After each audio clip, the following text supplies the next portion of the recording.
like to start by asking you all to raise your hand if you've ever seen a coral reef. Brilliant, that's lots of you.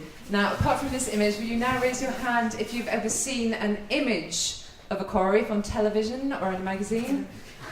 Brilliant, so everybody knows what I'm going to talk about. That's really good, that's really good. So this is an image I took when I was doing my master's research in Honduras. So this is my own image. It's not a particularly healthy coral reef, but it's very pretty anyway. I'd like to just put across 2 points for you to take home today. I'd like you to go home with an idea of what it is that I'm doing at Bristol, and also I'd like you to go home convinced that coral reefs matter and that what I'm doing does matter to everybody in the world and not just to the people who live next to a coral reef or who like diving on them. So I'm going to, over the next 3 years, develop a model that will explain coral reefs in as much detail as I can, and it will predict what will happen to coral reefs over the next 10, 20, 30, 40, 50 years to tell you whether the next generations will be able to go and see coral reefs themselves and dive on them themselves. So why do we care about coral reefs? Well, this is a coral reef. If you can't see it, you'll have to use your imagination. I'll describe it as best I can. Coral reef has lots of corals. It has some nice branching ones. You know, here we have a lagoon, a nice warm lagoon next to an island. You might go swimming there if you're on holiday. There's lots of fish with the reef. They live in between the corals. And a nice happy shark because he can eat the fish. So the main services we get from the coral reef are food. You know, people taking the fish out, they're eating the fish, that's great. That's about $200 per hectare per year. Now, a hectare is about the size of a football pitch, so it's $200 you're getting from that football pitch. But we also get wave protection and storm protection from coral reefs. So the waves that are coming into the island are broken up by the reef, and that protects them from erosion. That's about $2,000 per hectare per year.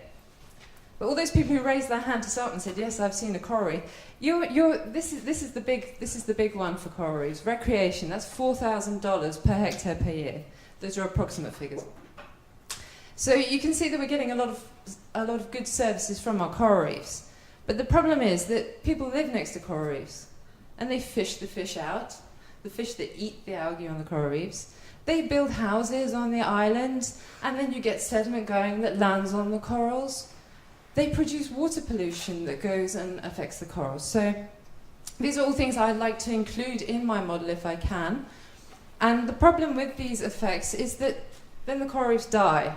And when the coral reefs die, you get lots of algae that grows. So you don't have this beautiful image anymore. You have a big green soup. No one wants to go and dive and look at that. So that's that's no one diving there anymore. That $4,000 is gone. There's no fish anymore. So that $200 is gone. And also, you're losing your protection, so the islands will start to erode. So, okay, I haven't mentioned climate at all yet, but obviously that's a big thing, and that's the main thing I want to include in my model, so that we can look at how that will also affect the coral reefs. Now, again, I apologise to those at the back that can't see the smaller details, so I'll do my best to describe these pictures.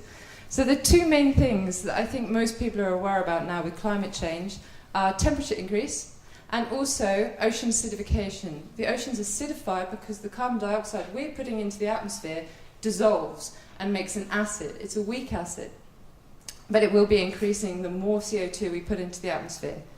So the temperature to start with. If you look at a coral close up, it's an animal. It is lots of little coral polyps, which look a little bit like anemones.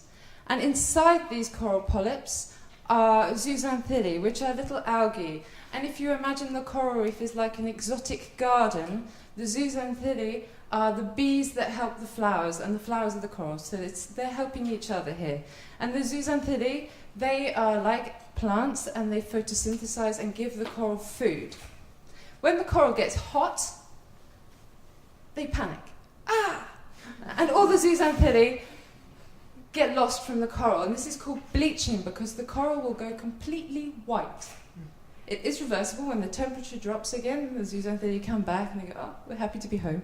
But while the coral is completely white, it's not getting as much food, It's susceptible to disease, it can be overgrown by algae, and this is when coral reefs start to disappear if they bleach too often. But this isn't the only problem. We also have ocean acidification. Corals are calcium carbonate, they're limestone, so they can dissolve very easily in acid. We're not talking about very strong acid here, but it may be enough to make the corals dissolve, to slow their growth, and this could lead to a loss of coral cover. The other problem is that corals don't always live on the bottom of the ocean. They also have a larval stage, so the coral babies are like little tiny jellyfish that swim in the ocean, and they are very sensitive to changes in the acidity of the ocean. And if they die before they settle and grow into a coral, then you have total reproductive failure and the reef cannot replenish itself. So all of these things taken together and put into my model, and hopefully in 3 years' time I'll have a map of where the corals will and won't be and how long it will take them to recover if we remove the anthropogenic, the human impacts. But I don't want to leave you thinking that it's all bad and coral reefs are going to die and that this will just be an artifact and we won't be able to go diving on them, because many studies have shown that if you manage a coral reef very well and you remove the human effects, that the coral can come back, the fish come back, and then it all goes back to normal. So hopefully we don't have to say goodbye to corals forever. I'd like to leave you with that happy image. Thank you. I didn't gather the time frame in which this could happen. How long does it take for a reef to die or to regrow or reduce, whatever? In the Caribbean, there have been lots of studies, mainly because there was a very rapid change. They had several things that happened, a hurricane, disease, and bleaching, all at the same time, and the coral went in 10 years. Less than 10 years, all gone. So these changes can happen very rapidly, but it can also be progressive. It can be quick though, very quick. And the regrow part, Joseph Stiglitz says that it takes 1 second to break a glass, well, or to build one. A coral grows about 1 centimetre a year, so the recovery time is a little bit longer, but hopefully.